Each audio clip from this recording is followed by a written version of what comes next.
Agenda Naturaleza. Infórmate, decídete y actúa. En cosa de 7 minutos te informamos para que ayudemos juntos al planeta. Bienvenidos.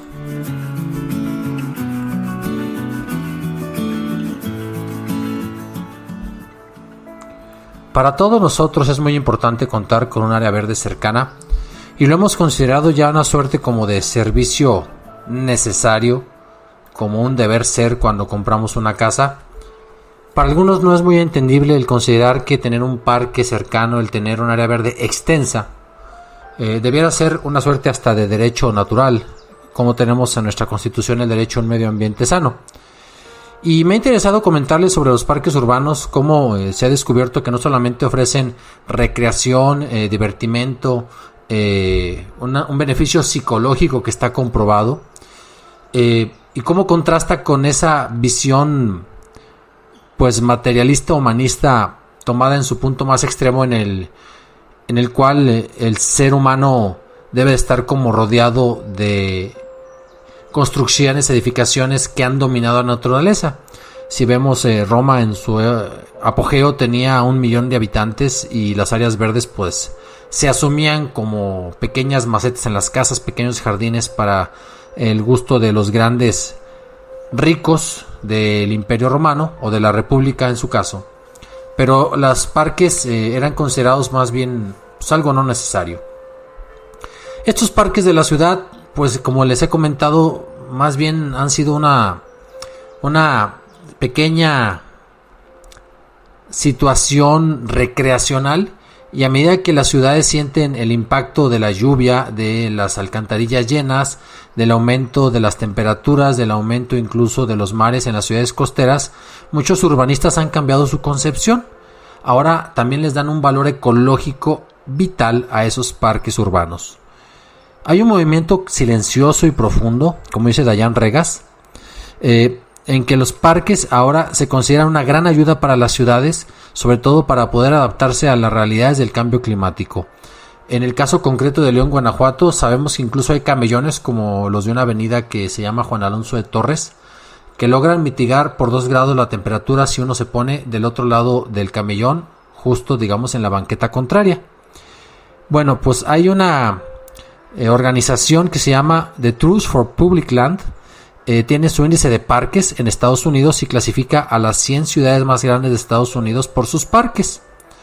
Los rankings de 2019 todavía no los publica a la fecha en que se hace este podcast, pero el ranking más alto fue para Minneapolis el año pasado. ¿Qué consideran para eso? El tamaño, la comodidad, los servicios y la inversión financiera en esos parques. Sería muy bueno que en todos los países las ciudades más importantes tuvieran como ese índice. Y lo digo también para México.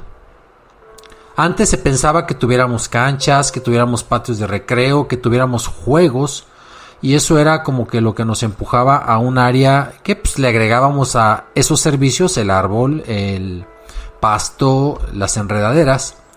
Ahora más bien las ciudades construyen parques que alivien el cambio climático, es decir, el parque combate el calor, combate las inundaciones porque es una fuente de absorción del agua de lluvia, y también la mala calidad del aire. Uno se va a los parques a respirar mejor. Y más que árboles que dan sombra, porque es cierto que puedes tener parques jóvenes o árboles por cuya zona simplemente pues, no se pueden poner árboles frondosos o sombreadores, vamos a decirlo así. Realmente hay que pensar que le estamos ayudando a combatir el cambio climático.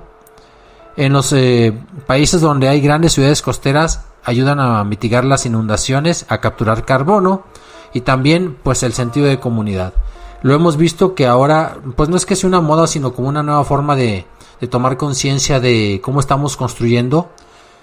Yo fui de las personas que queríamos nuestra propia área verde, aunque fuera chiquita, y va cambiando la construcción horizontal por la vivienda vertical, donde construyes departamentos pues de grandes o pequeños departamentos, valga la expresión, de 20, 22 pisos, a los cuales les asignas un área verde grande o un parque comunitario pues de suficiente tamaño.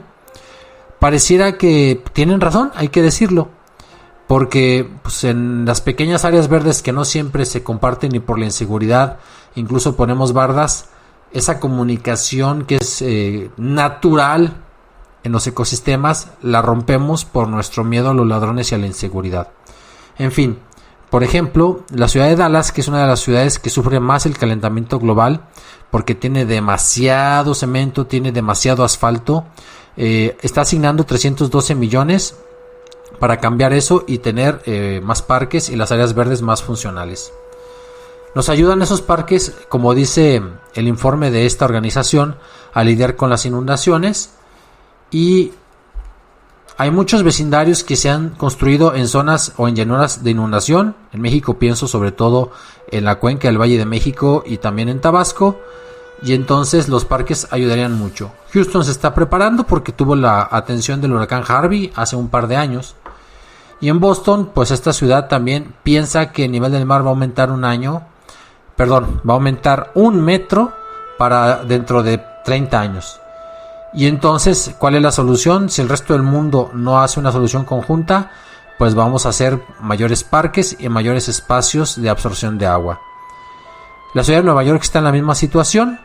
En México, pues no tenemos tantas ciudades costeras, pero sí tenemos zonas como una refinería que se quiere hacer precisamente en una zona inundable sin tomar en cuenta el cambio climático. Y como un colofón quisiera comentar el caso local. Pues León, Guanajuato tiene un parque que gracias a la visión de un alcalde hace 20 años, el alcalde Eliseo, separó lo que era la presa del Palote y ahora es un área natural de 337 hectáreas. Claro, más o menos el 80% es el lago, pero como sea son los pulmones. Y también tenemos el zoológico a un lado, que si lo pudiéramos juntar y volver con el parque zoológico y la presa Echeveste, tendríamos ya unas 120 hectáreas adicionales. Pero León está en una situación crítica. La ONU, o mejor dicho las organizaciones ambientales que están afiliadas a la ONU, nos hablan de 9 metros cuadrados por persona de área verde, y en León tenemos solamente 4.5.